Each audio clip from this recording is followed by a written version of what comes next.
TDPL company के द्वारा जितनी भी परीक्षा ली गई है जेपीएससी में उसको रद्द किया जाए, लेकिन ये सीबीआई जांच कराने को तैयार नहीं है। एल ख्यांगते महोदय कि वो भाग रहे हैं, क्यों भाग रहे हैं? आखिर में अगर यदि ब्लैक लिस्टेड कंपनी को कोई दे रहा है तो इसमें सरकार को संज्ञान जरूर होगा। छात्र आंदोलन को लेकर छात्रों के साथ में सरकार की वार्ता चल रही थी।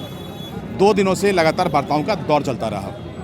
अब यहाँ पर मनोज हैं जो कि छात्र नेता हैं, हम उनसे जानने की कोशिश करेंगे कि आज जो 7 घंटे के मैराथन बैठक हुए उसमें नतीजा क्या निकला है। मनोज जी, देखिए, मैराथन व जो बैठक हुई वो सकारात्मक माहौल में हुई।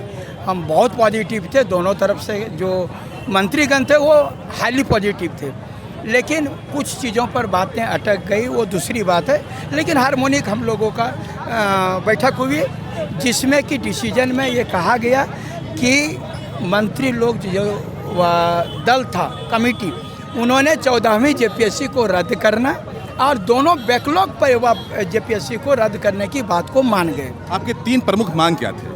हमारी 3 प्रमुख मांगों में ये था कि पहले टीडीपीएल कंपनी के द्वारा जितनी भी परीक्षा ली गई है जेपीएससी में उसको रद्द किया जाए।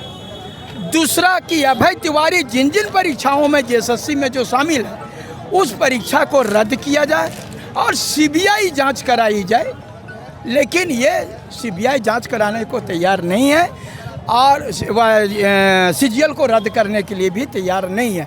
ये बोले कि टीडीपीएल कंपनी के द्वारा सिर्फ 3 परीक्षा को रद्द करने तैयार है, बाकी टीडीपीएल कंपनी पर हम सीआईडी जांच करेंगे। टीडीपीएल कंपनी 2025 में आई थी, नहीं 24 में आई थी और पहले 24 में आई थी। जो अभी ऑफिशियल जो उनके पास डेटा है उसमें 25 में उसको बैन किया गया था सीजीएल में, उसको ब्लैक लिस्टेड किया गया था। फिर से 2026 में उसकी नियुक्ति हुई। क्या लगता है किन लोगों की मिलीभगत थी इसमें? देखिए, सबसे बड़ी बात है इसमें जब अध्यक्ष महोदय बोल रहे हैं एल ख्यांगते महोदय कि वो भाग रहे हैं, क्यों भाग रहे हैं? वो किससे मिले हुए वो काहे नहीं बताते हैं कि आखिर में अगर यदि ब्लैक लिस्टेड कंपनी को कोई दे रहा है तो इसमें सरकार को संज्ञान जरूर होगा। हो सकता है कि वह हाईकमान के पास में भी होगा, लेकिन फिर भी उनको दिया जा रहा है, कहीं ना कहीं संदेह के घेरे में। क्या लगता है कि टीडीपीएल की जो नियुक्ति है जानबूझकर जो परीक्षाएं थी उसको सिर्फ बेचने के लिए थी?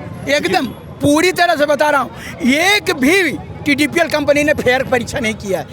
एक आदमी, मैं बता रहा, पैसा और पैरवी के तो बदौलत आप तो बहुत दिनों से जान रहे हैं, एक भी सीट जो है सब फेयर नहीं है। हम बता रहे हैं जितने अधिकारी को आप कर दिए हैं, एक पेज का एप्लीकेशन नहीं लिख पाएंगे। क्या 2021 से लेकर 2026 की आप जांच करवाएंगे या जब से टीडीपीएल आई यानी कि 2024 जो उसके ऑफिशियल जानकारी? अगर यदि सही से मेरे विचार से कहा जाए, 6ठा जेपीएससी से 14वीं जेपीएससी तमाम परीक्षाएं को जो है सो जांच के घेरे में है और तमाम में पैसे पैरवी का खेल किया गया है, इसलिए वहाँ से यहाँ तक जाँच होनी चाहिए। तो रद्द होंगे तो जो चुने हुए लोग हैं, जो चयनित, जो आज नौकरी कर रहे हैं, उनके भी नौकरी खतरे में जाएगा। देखिए, वो नौकरी के खतरे से सबसे बड़ी बात मेरा एक बात कहना है कि ये गिलास पानी में अगर कौन सही है, सब बोलते हैं कि नहीं 80% सही है, 60% सही है, 40% लोग वह मैंने पैसा से घुस गए हैं। सरकार खुद स्वीकार कर रही है कि 25-30% लोग पैसे से गए हैं।